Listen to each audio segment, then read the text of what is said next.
Welcome to Land Geek Nightcap, everybody. The Art of Passive Income podcast. Nice to see everybody here. Tonight we're talking rentals versus land. Most real estate investors think freedom comes from owning 10 rentals or 20 doors, but nobody talks about the second job that comes with it. Late night calls, broken toilets, tenant drama, repairs, vacancies. It's a hamster wheel in disguise. What if instead of chasing more doors, you built a business that quietly paid you without tenants' toilets or 2 a.m. emergencies? That's the land investor's lifestyle. Simple deals, scalable systems, and real-time freedom. Join us live every Tuesday night at 9 p.m. Eastern on YouTube and Facebook as we break down why time freedom with land beats rentals and how you can start building that freedom yourself. What's up, guys? What's up? Cheers. As always, I'm joined by Mike Zano, the Zen Master. Breathe in the mailing, breathe out the marketing. What's up, brother? Not much. I'm just super excited to be here. Missing John. John, we miss you. I know that you're at I think it's one of his kids is having a concert, right? A concert tonight. So kids concert tonight. He gets a pass. Yeah, he gets a pass tonight. So I'm Scott Bosman. I've been a land investor for 10 years myself. And we're joined by none other than the Godfather himself, Mark, the Land Geek Podolsky. Cheers, brother. Thanks. Cheers, guys. Cheers. Good to see you. Good to see you. Great to be here. And we got a great topic. I love this topic. All right. Yeah, it is a great topic. And I think we're even gonna do a little math tonight. Mike Zano loves math.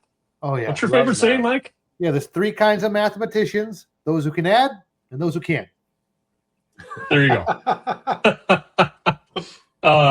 Nice to see everybody tuning in here. We have Daniel McCallum, as always. Good to see you. Sean Davis, Mike Cavier, Dr. Lauren Grauert, Oliver Group Enterprises, Johnny Tapp, and some of these folks that were just on our live Q&A. We had a live Q&A tonight featuring Sam and Samantha, right? Samantha? Yes. Tollefson, who started their land investing journey about a year ago.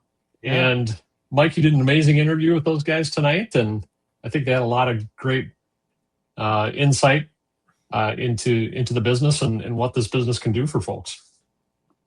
Yeah, they're pretty awesome. You know, their anniversary of land investing is in January.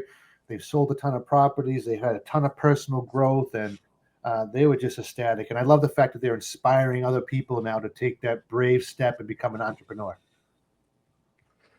Yeah, for sure. Mark, that's got to be just so amazing for you to see, all of the success. They're another data point, but each data point is special, right? It is. I mean, it's not a data point to me. It's so gratifying. It's hard to put into words. It's yeah. I mean, I honestly can't even put it into words. So it's just, a big bowl of pride. Like I'm just so proud that they are taking action and doing the work. Like I can't take any credit for it. They're the ones that did the work, but when you see the results, you see Sam, when it really moves the needle in their lives, and they're not just solving their money problems, they're solving their time problems. It's amazing. And that's what we do. I'm curious, Mark, you had talked a little bit on the webinar about when you first decided that you would actually teach. Somebody had really just kept asking you, did you ever envision that it would get to the point where dozens of people would retire themselves, their spouses, because of you? Did you even think of that at that point? Was that even a thought? I mean, it's really staggering, right? If you think about it, how many people have actually achieved financial independence through investing in raw land because you decided to teach this to people. And that's real. Yeah, thank you. When I think about it, and I don't often, because it's not about me, it's always about them. Right. I do feel a sense of overwhelm. And I think I'm also just super grateful that I found this vocation, this purpose, this mission, and it's just so motivating to do every day. And I'm greedy to help more people do it because, and I talked about this on the webinar, we have a massive market. It's not like if we have more people join in the Land Geek community that it's going to hurt our personal businesses. We have this abundance mentality. There's just plenty of deals for everyone. Like we're all going to run out of money before we run out of deal flow. Maybe not Sam and Sam, but for most of us. I think it's, I often think it's, and I've said this to you before, like you think of someone, you got these big Tony Robbins, all these people, and they do wonderful things, right? But you come not only with inspiration, but you come with an actual method, right? It's not like you just get inspired and need to keep going back to the source to get inspired. You actually come with something that's a deliverable that can change lives. And I think you probably retire more people than they have, Mark, because you bring something real to the equation. I'm not saying that I love Tony, he's inspiring and all that, but I'm saying you have an inspiration, but you also have a vehicle that you can apply that inspiration into, and that I think is super unique. Yeah, no, thank you. I appreciate it, and I do think that from a coaching model, Tony Robbins has a way better model. Like, right? It's just a bigger market, right? To do. But to your point, like this is a niche. It's not for everybody. I think it takes a lot of education. It takes a lot of hard work from us to actually teach people to expand their minds. Like, wait a second, I can buy a piece of raw land for $2,500 to $5,000, and then I can flip it and get $500,000 down, and then get $400 a month of passive income every single month. Mm-hmm. And using software, 90% of this is automated. That's like, wait a second, like it seems too good to be true, or it's like, wait, who's buying this? And so it takes a lot of us consistently showing up, which, I have a lot of gratitude for you guys. John, you're not here, but I have a lot of gratitude for John too. Like it takes so much work for us to educate people on, okay, yeah, we can do this, but you can do it. And this is why it makes sense. And so it's harder, right, to do, but I think it's, to your point, like it's just so much more gratifying because it's not just motivational.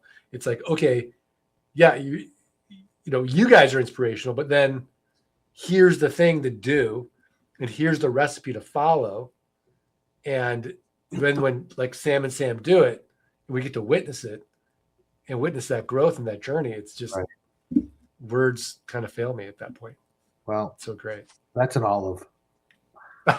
It's very inspiring. It's just constant inspiration. That's why I love this community. I love the community, but getting back to the topic, like it's all about freedom. Yeah. We'll definitely let's get into freedom. And by the way, Mike, you got your first shout out tonight. So, kudos to you. But I got a shout out too. So we're tied 1-1. 1-1. Oh, I like it. We should have a little tick board. Yeah, we should have a tick board. Yeah. And Mark got a shout out. So it's actually 1-1. So 1-1. I mean, Mark doesn't count because he gets all the shout outs. But Sheena, nice to see you. I spoke with Sheena last night. Very fun to chat with you last night, get to know you, and looking forward to you joining our community as well. So, all right, well, should we get on to the topic? So, why land beats rentals? Yeah. I'd say the first thing is, back when I was looking at different real estate models, what had inspired me to look at different real estate models was the passive income mindset. Right. Okay. And, that was after reading Robert Kiyosaki and listening to podcasts and that type of thing. And I had this notion that rental homes would provide passive income for me. And I think back then, maybe the market was a little bit better.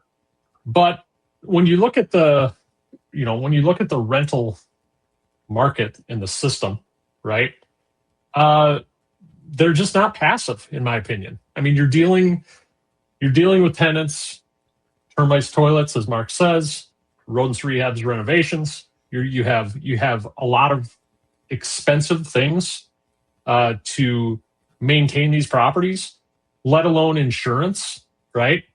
Unexpected bills that come along, emergencies that come along, and property management. If you get into a lot of rentals, you have to hire a property manager. You're paying a lot of people, and there's just a lot of stuff.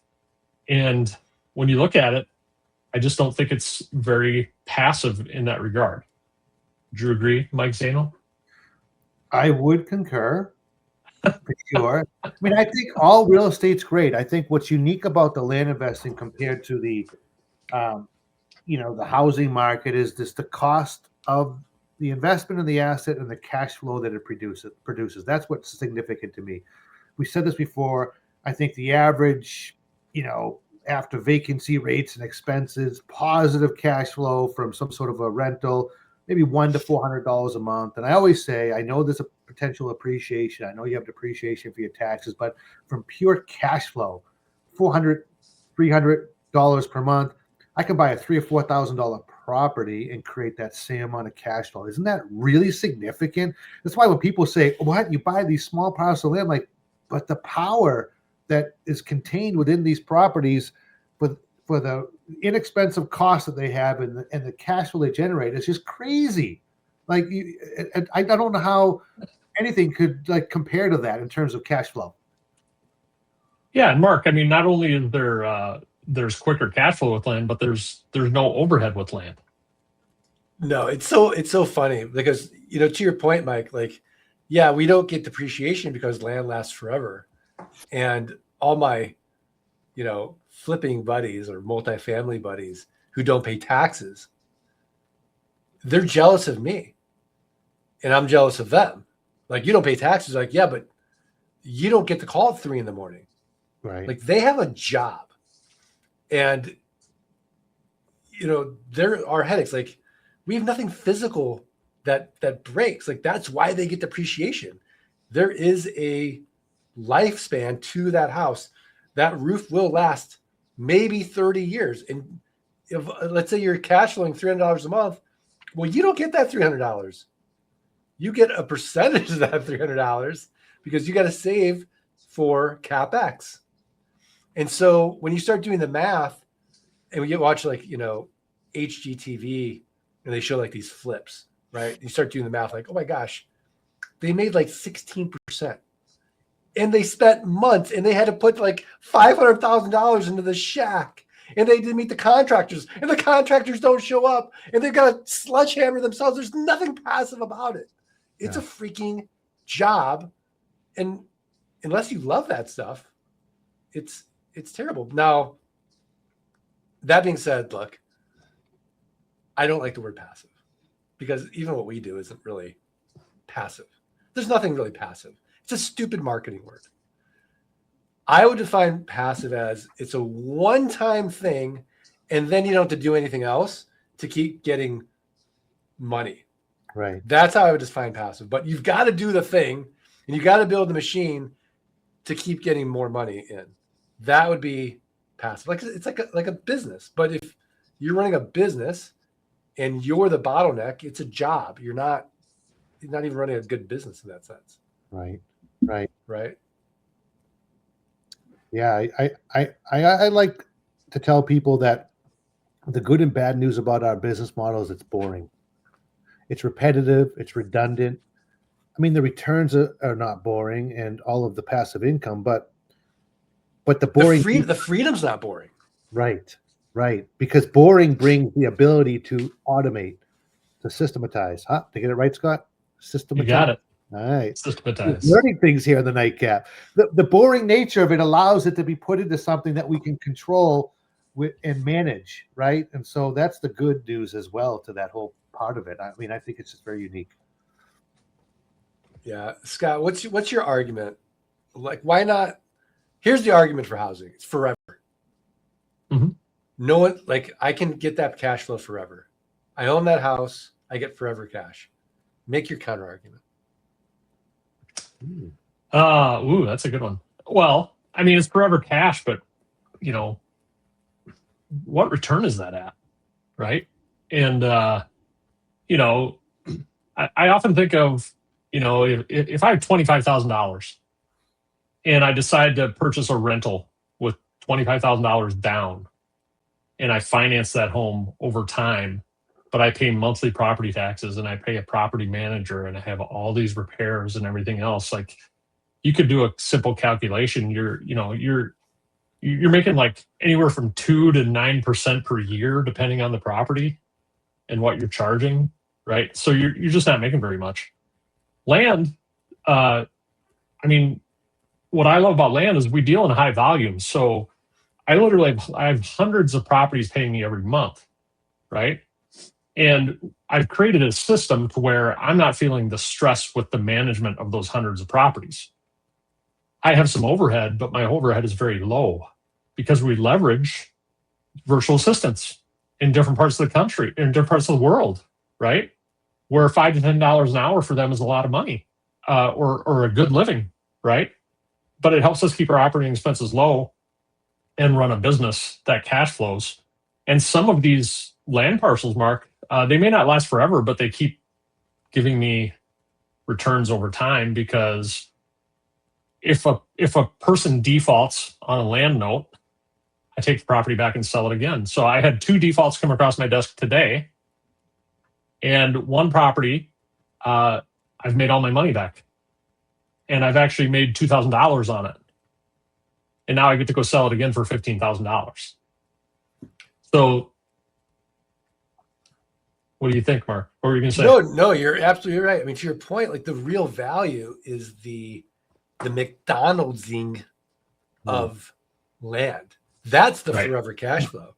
That's your legacy. It's not the particular asset. Now, the asset we're buying is fantastic because we're in an inefficient market, and so we've got low competition. We've got incredible margins, and we have no headaches. We don't have to deal with any of the renters, rehabs, renovations of roads. So we have freedom. But to your point, when you have the automation and the systems and the processes, and they're running it without you, you're snow blowing, and Mike's doing jujitsu, and I'm hiking all day. We're doing whatever we want to do all day, hanging out with our families, but the machine continues to work. Yeah. And just rubbing it in now. We'll die, and yet that machine will continue to go because the land lasts forever. Yeah. We were creating a machine that lasts forever. Yeah. I was thinking, Mark. Oh, go ahead, Mike. I was going to say, but when Mark was describing it, when you were talking, Scott, I just envisioned the machine when you put 1 in and 2 comes out, 1 in and 3 comes out, 1 in and 4 comes out, over and over. This machine, which is taking this dollar and multiplying it. And so that's what really we're talking about here, right? Is this machine that we built, and it's got low overhead and it's easy to manage. That's what's the difference. I was arguing with Russ the other day from Wealth Without Wall Street, because I always say, I even say in the book, the best passive income model is life insurance. Right. But we're the second best passive income model. He's like, Mark, you have no idea what it takes. So there's headaches in that business because they're like, oh, it's just an idea. You don't have to go out and buy anything. But then there's so much friction in getting a policy. Like, John's not here, so let's just pick on him. Like, he's got to get a blood test. After having 18 kids, we don't know how healthy he is. Think of the stress, right? So they've done all this work, and then he might not even get a policy. He might even be able to do it. Very good point. Well, and another thing, Mark, this kind of goes along with what you were saying is, when we talk about 100 land deals, like, you can scale that, and you can have a very small team to do that for you and keep your operating expenses real low. Try to scale 10 rentals. I mean, the capital needed for that, the insurance needed for that, the constant tenant headaches and the emergencies that you're dealing with all the time. The other thing I really love about this business is our stress is really low with land. I mean, every once in a while there's a headache, right? Like, Mike and I have a headache right now. We keep like sweeping it under the rug, Mike. We got to come back to that one. that one down in Texas. But every once in a while you get a right. But look at us, we're not really stressed about it. No stress. Like it's not like it's keeping us up at night. We're just sweeping it on the rug. It'll come back later down the road, but it's fine. But with rentals, you just can't do that. I have a friend who, she owns like 5 or 6 duplexes with her brother, right? And they bring home a little bit every month, not a lot, but she's just always stressed. She's just always dealing with something, fires and court dates and evictions and problems with her brother running the business. And, that's a lot. Yeah, I'd much rather have 10 land notes than 10 rentals. Right. That's sure. 10. That's 10 people. That's 10 serious potential headaches that could occur at any point in time. And I'm still getting less cash flow. And think of the money. Like, think about the money I have to put out for 10 rentals. Like $25,000 down. I'm like in the Bronx in today's market. Right. And I'm fighting for that deal. Like, there's 50 other people that are fighting for that deal. Right. It's insane. Yeah. And your total profit on it, right, is a few $1,000 a year, probably. If you're lucky, if something bad didn't happen. Right. But If you're lucky. but if we buy, let's keep it simple. Like if we buy 25 $1,000 properties, which there are a lot of areas out there you can still do that, right? And we sell them for 100 down, 100 a month for 60 months. I just I did a calculation earlier before the show. Like, if you're doing if you do 25 land deals, right, and you finance spend $100 a month, like your cash on cash return for that over 60 years is like over 500%. Is that good? I think it's pretty decent when you're looking at single digit percentage with rentals. Yeah. Right. We make Warren Buffett blush. Yes, we do. We got some people chiming in about rentals. Oliver, Group Enterprises. Oliver, who are you? Because I think I should know you. I think maybe you're in flight school. Did not like all the work and headaches they had with purchasing houses. Aaron, who was at the Dirt Rich Summit. That's the reason they shifted from short-term rentals to going to the Dirt Rich Summit and started their journey with the Land Geek community. That's awesome. Yeah. Hey, Aaron. Good to see you, Aaron. Land Grind is here. Is that Shannon? Ready for church, she says. Ooh. Oh, I love it. Preach, brothers. Preach. Awesome. Donna's here, new to Land Geek. Welcome, Donna. Nice to have you here. Hi, Donna. Awesome. Oh, Daniel Bryan's got a great suggestion here, Mark. Could always use the infinite banking concept with life insurance to feed the land investing machine.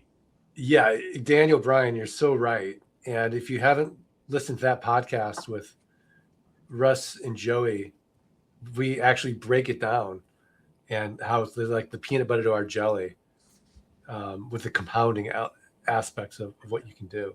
You be your own bank. Where'd Mike go? I don't know. Oh, he disappeared. Daniel, I love this. Daniel wonders, Mark, if we can get 3 words for every letter. Rodents, rehabs, renovations.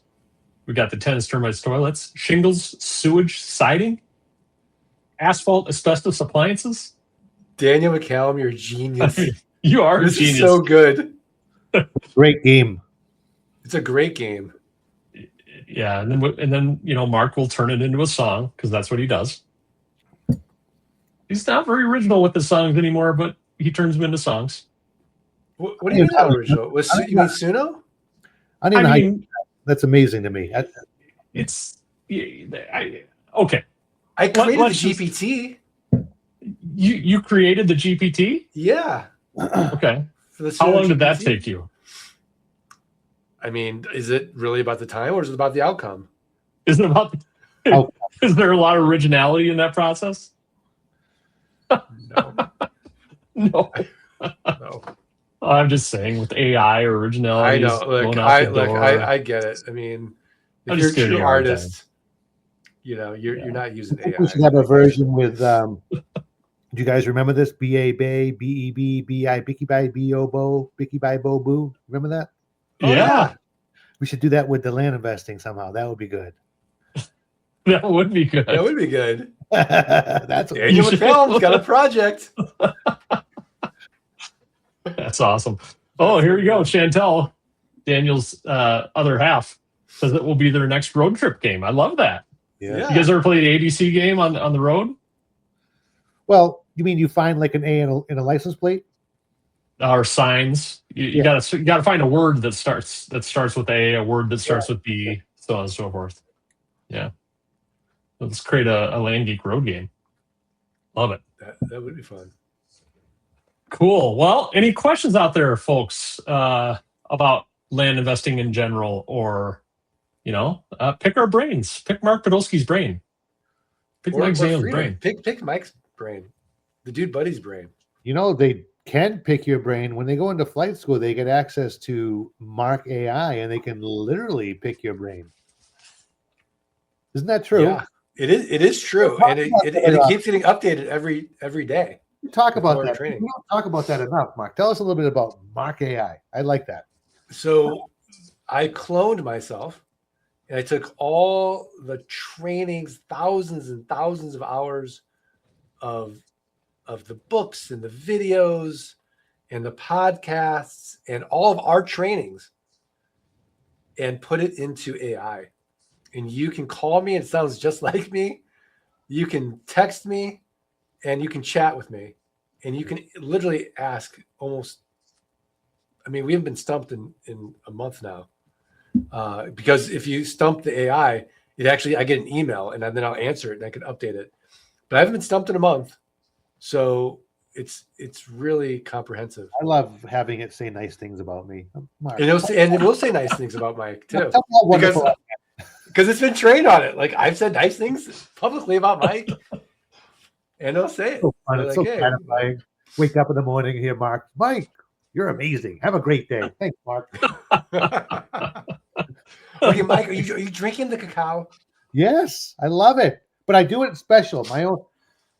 There's a cacao, and then I take protein powder, and I get a little bit of this, it's a healthy creamer, and I put it in a blender, and I have it hot. It's it's the most amazing morning beverage. Oh my God.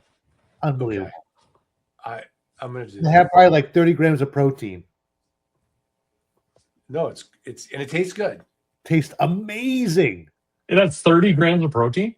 Well, it's a powder, Yeah. Maybe it's 25. I don't know. It might be exact. But how much liquid are you putting in there? It's just enough to fill a nice tall mug. So I was using that frother thing, but that wasn't handling it. So I had to get like a bullet, because that really. Yeah. It's like Chobani, the company that does the yogurt. They have these flavored. Okay, it's probably got a cookie dough, whatever. It's just a little bit, and then I blend that in there with the cacao and that protein powder. It's my most favorite. My two favorite parts of the day lately is that, and when Laura makes me a burger at night. Those two things. Like I go to bed at night, I look at Laura and I go, I can't wait for tomorrow night's burger. Is she grilling right now, or is she cooking them I inside? had it already. I said I can't wait for the cacao in the burger. I'm like, I can't wait. Yeah. So I don't have an affiliate thing with these guys, but if you're interested in cacao, go to keithscacao.com. That is definitely an olive. How do you spell that, Mark? Keith, Keith, and then is it CACAO? Yes. .com, cacao. Dairy Bob, evictions, exterminators, and egress. I love it. There we go. We have such a Here we go. community. Who's on F? Who's up on Need F? somebody to do F. Awesome. Aaron says we need a board game, Mark. Have you considered doing a board game like Robert Kiyosaki? Tate's wife was in that business. Really? Allison. That's right. Yeah. And so we did think about a board game, and we just never did it. But that'd be great. It's a great idea. It is a great idea. How would you even do it? It's like, well, you have you have little land parcels, you have notes that you can sell. You get the whole thing. You can do a land arb with somebody. You just. That's right. Do you improve the property? I'm going to drop a septic, put a well, fence it, hire a surveyor. Then you get a card. It's like, GPS coordinates aren't accurate. You have an angry customer. You get a card that says, now you have to pay capital gains taxes on all of your improvements. Yeah, that's right. I mean, set you back, right? Yeah. After when you sell the property. No, that'd be awesome. Maybe Aaron, if if Daniel has a project now, he's got the ABC game. Aaron could do the board game. I mean, got people chipping in here. Yeah, Aaron, let's do it. We know we should. It'd be fun. Nightcap, like stuffed dolls of us we could have sold for Christmas to people. Here it is. Stuffed dolls. Like, here's Mark, here's Mike, here's John, here's Scott. Hey! Like ventriloquist dolls? It'd be weird, man. Be a little weird. Daniel says next time Mark's not able to make it, we're gonna have to test Mark's AI to see how Mark would answer the questions. That'd be fun. We could do that. That would be fun. A live demo of Mark's AI. Scott and John and myself and Mark AI one night. That would be funny. That would be fun. That's a great idea. That is a awesome idea. But I love being here alive. You'll be here and have you and your clone, Mark. We could have you and like a caricature of you. Okay, fun. Fine. Okay, fine. All right, we have a question, fellas. You ready? This is from Charles Jones. Charles, good to see you. Hey, Charles. Do the three of you only do blind offers? Mike Zano, for those who are just tuning in, who maybe don't know a whole lot about land investing, we acquire property through direct mail. Yes. There are a couple different ways to do direct mailing. Can you define blind offer for us and maybe neutral letter as well? I think blind offers is what, that was one of the things, my buddy Jeff, when he first was doing land investing, and he first met Mark, he's like, you don't understand, Mike. Mark actually gives them a real offer. This is like so different. And I'm like, really? So like, this is because when you do a neutral letter, right? That's basically saying, hey, I'm interested in your property. And everybody and their mother's going to want a free valuation. Yeah, sure, Mark. How much will you give me? They have no intention in selling, but they sure want to know what you'll pay them. When you give a blind offer, you'll tick some people off, right? But there'll be those people that will be like, yeah. So you cut out all the work. That was one of the most ingenious things you did, Mark, that I remember from the beginning, is that you actually gave them a number. So that's a blind offer means that we're giving them a hard number for their property, as opposed to saying, hey, I'm interested. Would you sell? And then people call you up, sure, how much? And then you're just running around doing paperwork for people, free valuations. We don't do free valuations. Yeah, Charles, you don't be the appraisal business. Right. You be the deal business. Yeah. I remember that. And just think of the time you save, right? With sending out the blind offer, people qualify themselves. They call you and they say, offer accepted. Or they say, my counter offers. Do you ever get the $100 counter offers, Mike, or the $200 counter offers? Yeah, I think we can meet you there, right? I love when there's a counter, because we know we're going to close a deal. A decent counter is a win, because you're going to make a deal, right? You're there. I love that. Yeah, exactly. So we love the blind offers, even still, for sure. It cuts out a lot of work for us. We should go back to the opening the mail. Remember we used to do that live, and we had no idea what was going to happen. Yes. And we just open up our mail and like, oh, this is a deal. We're going to make 15 grand on this deal. And then sometimes like somebody like writes something really nasty on the offer. Oh, we could definitely do it, because we all use digital mailboxes now. So maybe we have, Mike, we could use our VA. Yeah. And just say, hey, the next 5 offers we get in next week, we get, 5 accepted offers in our email inbox. Put them in a folder here. We don't want to look at them. We'll open them live. Ooh. We could do that. That would be fun. Yeah, because the digital mailbox kind of ruined the game. Yeah, but it was so efficient. We couldn't get rid of it. Do that, Mark, on the coffee. When you do that in the morning coffee, that's when you were doing that. Coffee talk. Coffee talk. Yeah, it was like a segment. Let's open up the mail. Yeah. Oh my God, it's like a good show. Here comes the mail. A few times too. Yeah, it's fun. All right, well, let's figure out a way to do that, Mike. Okay. We got We good get some ideas. offers, Mark AI. We got opening offers. Come on, bring these ideas. We love them. Yeah, we love we love the ideas. Awesome. So let's see, MSWDL.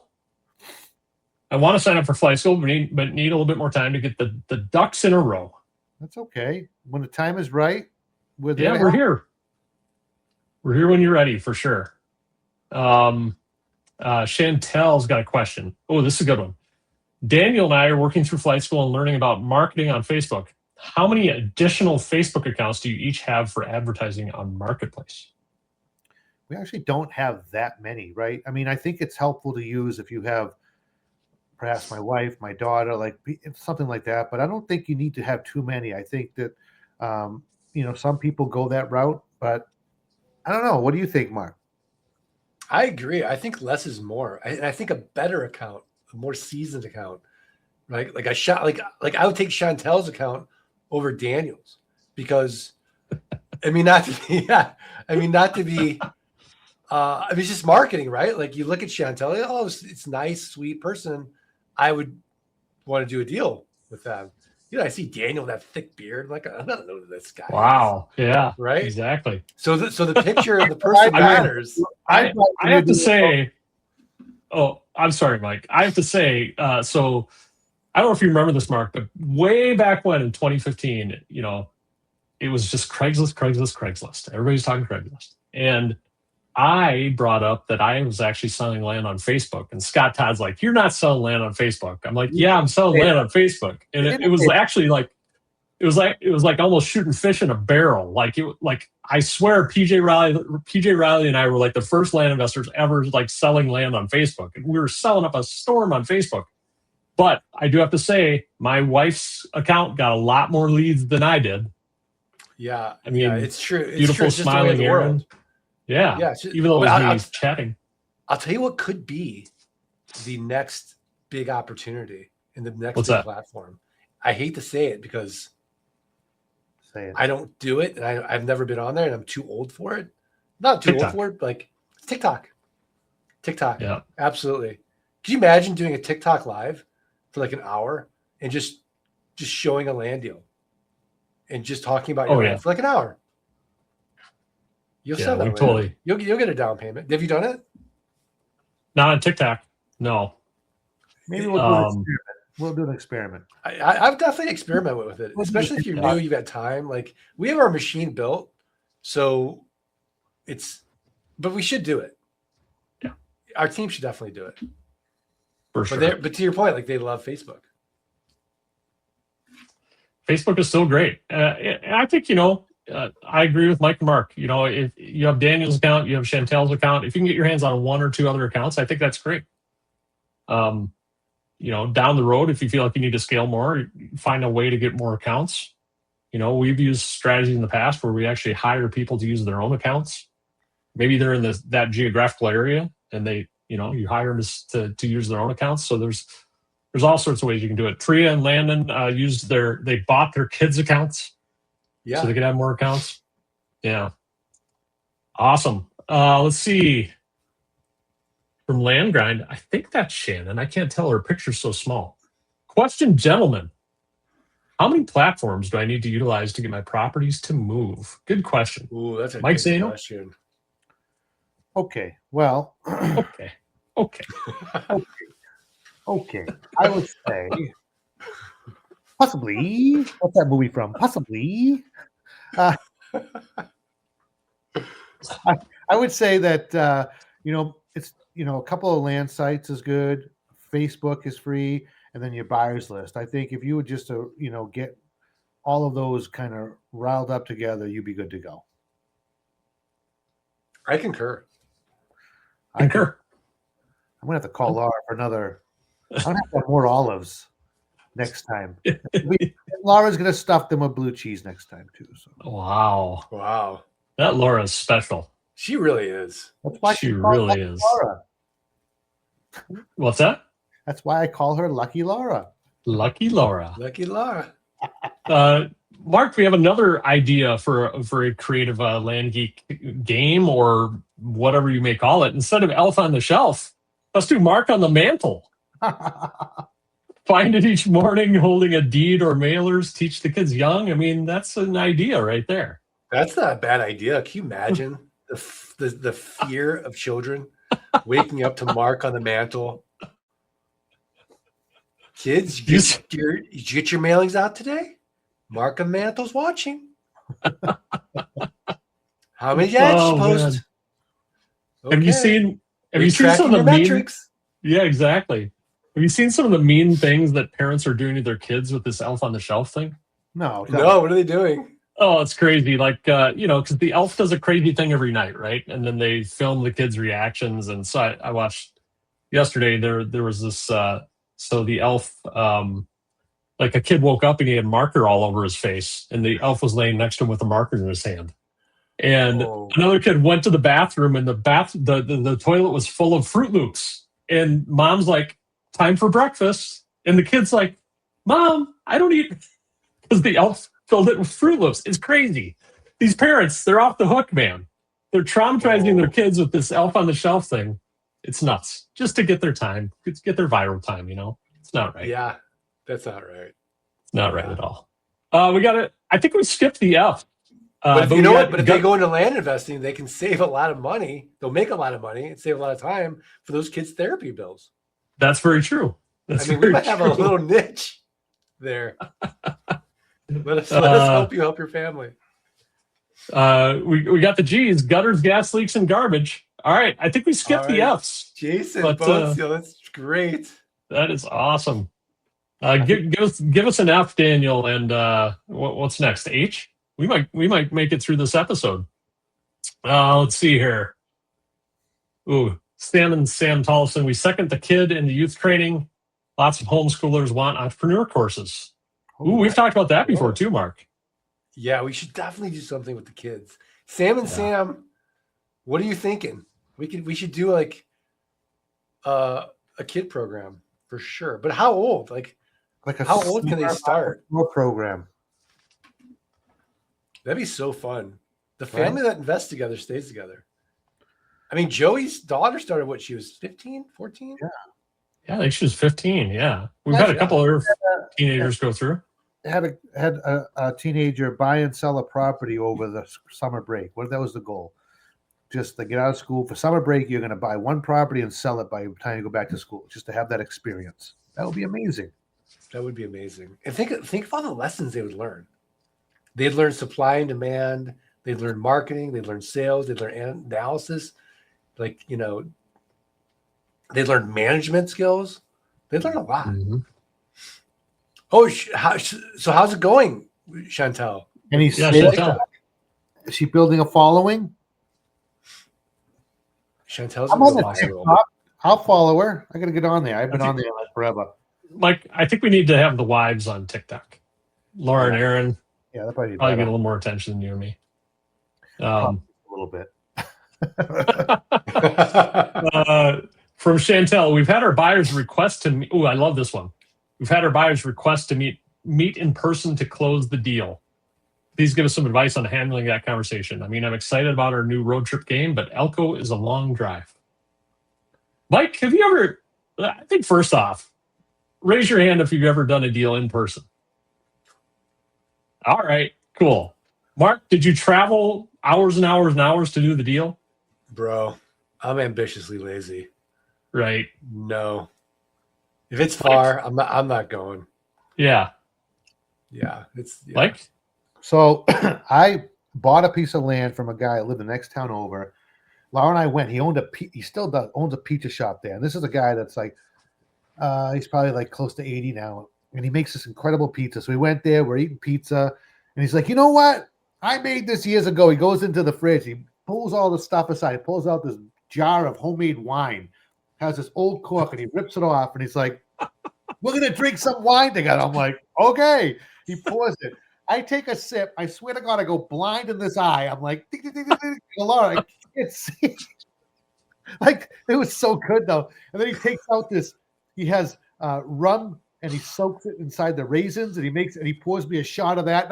And I left there with the property, and Laura had to drive home. But it was amazing. And pizza. The pizza was insane. Okay, I would do that deal. How far do you have to drive? 20 minutes, next town over. Oh, that's amazing. Oh, yeah, he's got the best pizza. I ended up bringing it to the fire station. In fact, I'm going to have to go there tomorrow. I got to go see that guy. I got to get some pizza. That's awesome. That wine was so good. Homemade, man. Yeah, we go blind for a few minutes, but that's okay. It was good. Oh, man. Can't tell I've done a deal in person. I've done a few deals in person. The last one I can think of was actually, it was a 2.5 hour drive away, but it was a $20,000 cash deal, $20,000 in profit. And before I went, I just made sure that I had a little bit of a down payment and I had a purchase agreement signed. So I was prepared in that regard. And I met them at a neutral location and they handed over a certified check from US Bank and that was that. So that was a pretty cool deal. So I would just say if you're going to meet in person, I think it's like, I'm not going to drive 5-6 hours to do a deal. Like if somebody wants to land that bad, they can come toward me. But I think it depends on how much money's on the line. I might travel a little ways. I did one also in Florida. The guy was a chief of police there. And here's the thing about following up with people, because I wanted to buy it for like 4 or 5K. And I knew it was going to be a smoking deal. And he was like, no way. Then I called him up. I said, you know what? I just noticed you're in the same area. I'm going there. And he's like, you know what? If it wasn't tax season, but you know what? I'll do the deal. I'm like, all right.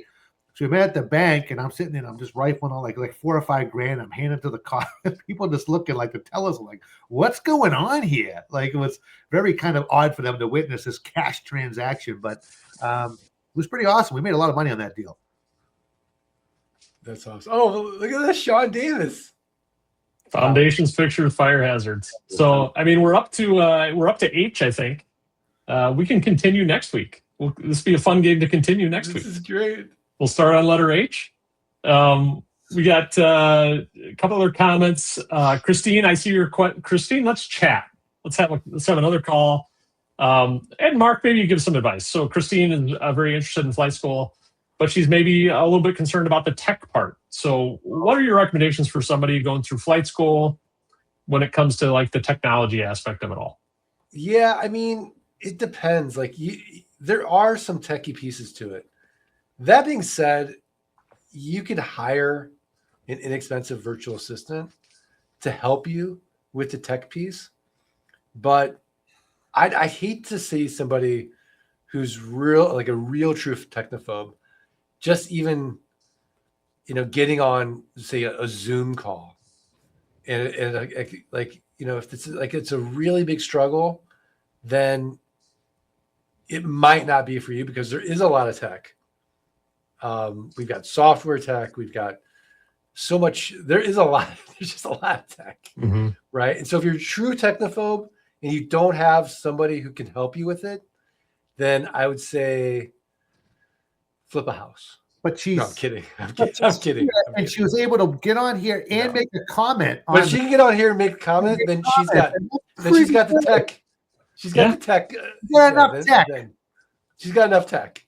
Yeah, exactly. Could be just doubting herself, thinking that she has to be some sort of a computer programmer. It's really not. Yeah, you don't need to be a whiz. Yeah, right? yeah. You have to be an engineer. You don't have to be a developer. You just have to have basic skills. Basics. Yeah. Mike, you make a really good point. If you're going to get on Nightcap Live and make comments, you probably have the tech chops. I'm talking about somebody who's like, I can't get how to get on here. You wouldn't be able to watch this if you had that bad a tech. I think we've chatted with people in the past who they have a hard time navigating email, right? That to me would be a concern. I think then I would recommend find a partner to help you in the business. A partner is a great idea. Yeah. That's a great idea. Yeah. I like that. I like that idea even better. Yeah. Oh, did you hear that, Mike? Even better. Likes it even better. No, I'm just kidding. Better than my idea, what you're inferring. Yeah, that's what I'm saying. I get it. Mark, I get it. No, but here's the other thing. Like, for those watching who are maybe a little bit concerned about the tech, like, there's YouTube University now for everything, right? And like, if you go to YouTube right now and like search Google Drive, there's probably all sorts of, or even Apple University. Like you can find all these free courses on how to use Google Drive and Google Sheets and Google Docs. And those are all things that we utilize. There are YouTube videos on Airtable and Follow Up Boss. I don't think we have a lot on LG Pass or GeekPay on YouTube, but there's, Zamplo, right? Which is a list gathering service that we utilize. You can go on YouTube and learn about Zamplo and watch their how-to videos. So yeah, I think, she has another comment here, Mark. She's afraid of falling behind and not getting it done in 4 months. I think if you spend, 10, 15 hours a week on this, if that's realistic, even if you are maybe lacking on the tech side, I think that's enough. I think it's enough. I'll tell you what, in some ways, honestly, like it could be an advantage because think about it. Like if you Pareto it and you're doing the 20% of the business that yields 80% of the results, and you're not, because we have so many people, because they're called land geek, that get bogged down in like, oh, I'm going to create an automation here. I'm going to do this here. And I'm going to make this system process. And they're not actually doing the real meaty parts of the business that make them money. It could actually be a sneaky advantage. So I would say that Flightco is really good at showing you the recipe step by step. I don't know, Mike. She's on here. She's probably got enough tech chops. I like what Sean's saying here. And by the way, hello, Sean. Glad to see you here. In my experience, tech is secondary to learning the system. Yeah, I agree. And Daniel chimes in too. Fun. Yeah. Oh, look at that. It's all reassurance here. See? The community to the rescue. And Christina has the time, right? Yeah, if she has the time, Christina, I'm worried about the person that can open their email. Yeah. They can't get into Mighty Networks. They can't use the actual platforms, or they're just so afraid of it. Yeah. That person always worries me, but you're here. To Mike's point, you've got enough tech chops. Yeah. Let's get it. Yeah, and if you're open to self-learning. Yeah. Right? Some people get intimidated by even that concept, but if you're open to self-learning, I think it's fine. And Don Thrasher's here. Don has a really great point also. Bring it because what's up, Don?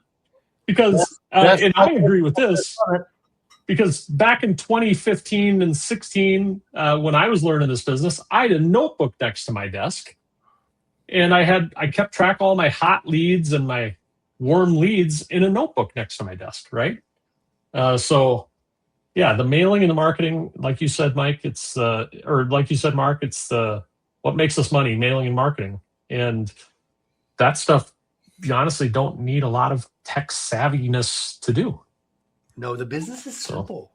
Yeah. I almost think we almost overcomplicate it with the tech. It could be a superpower. Yeah. Awesome. Aaron says Flight School really holds your hand and breaks it down really well. It's definitely worth it. Thank you, Aaron. All right. But there's a great question here that I think we should end on tonight. Mark, you have another minute? Yeah, of course. Okay. Yeah. This is from Charles Jones. This could be another podcast, actually. But let's get your quick answer, Mark. Hypothetically, what would you do with $1 million if you had to invest in land in 1 year, and what return would you expect? What would be the constraints to scaling, assuming you had a VA team in? There would be no constraints. I could deploy that. This is not hypothetical, Charles. We do deploy that type of capital. If not monthly, at least bi-monthly. So there is so much deal flow out there. This is not a hypothetical question. We do it. And so we just stick to what we do, which is we buy land, we sell land, but we just do it at a bigger scaling pace. And we do have a small team. So it's just a matter of deal flow, your intake manager process, your closing process. You're just doing it at scale. And with that type of capital, you can do larger deals. So, no problem doing a development deal. You just subdivide the property, you do a minor subdivision, that's $1 million. You'll make 4. Not a bad return. Well, Mike and Scott might put their nose up to it, but for normal people, it's not a bad return. Right. Mike's like, I'm not getting out of bed unless I'm not going to make 10x. I'm not snobby. Oh, that's awesome. Well, thank you guys. This was fun tonight. Let me see if we have a topic for next week. Next week, it's going to be December 16th already. Let's see here. Time is a flying. December 16th. I don't know if we have a topic yet, but that's okay. We'll come and we'll bring a topic, and hopefully you will all be entertained. And I lost you all. Entertained and educated. Hey, Because Mark, that's what Mike Zano does. Mark, you know where I'm going to see Thursday night? Mac. Give me a hint. Andrea Bocelli. Oh, wow. He's going to be good. That's amazing. Yeah, I really like him. Yeah. One of my favorite things to do is to with Laura, like I'll probably do it tonight, is just watch the best of America's Got Talent, but with the singers, and it just makes me cry. And I love when like the Susan Boyle and the Paul Potts and they come on. It's like, what, I know it's scripted, I know it's all gonna have, but it just hits you right. It's like, oh my god. I'm not above being emotionally manipulated. I love crying at those shows, and their stories it's the and best. the talent. The talent. Oh my gosh. Yeah. So yeah, I'm gonna hang out with Andrea Bocelli Thursday night. You know what show used to always make me cry and I used to love? You guys are gonna laugh. Remember The Biggest Loser? Oh yeah. Yeah. And you hear their stories and you see their transformations. That would make me cry. Yeah. It's healthy. We should do something like that with like Langy. And it's like, I got to $10,000 a month. It's changed my life, and we should bring some dramatic element It's to it. healthy to bring out the emotion. Yeah. No, for sure. I'm gonna flood your Instagram now, Zano, with just Do tear it. jerkers. Do it. I'm sending them over, man. I'm actually a big Simon Cowell fan now. I don't know what he's like in real life, but on the show, he just makes it. Can I give a tip of the week? Or Yeah. not a tip of the week. Can I give a suggestion of the week? So do you guys watch Stranger Things at all? Started watching. I've got to watch it. I have to start the new season. Okay, well, I that's do watch no worries. Stranger Things. You know Steve the Jock, right? He's one of the like he's my favorite character. Yeah. Did you know he's a rock star? Is that the pool guy? The pool? No.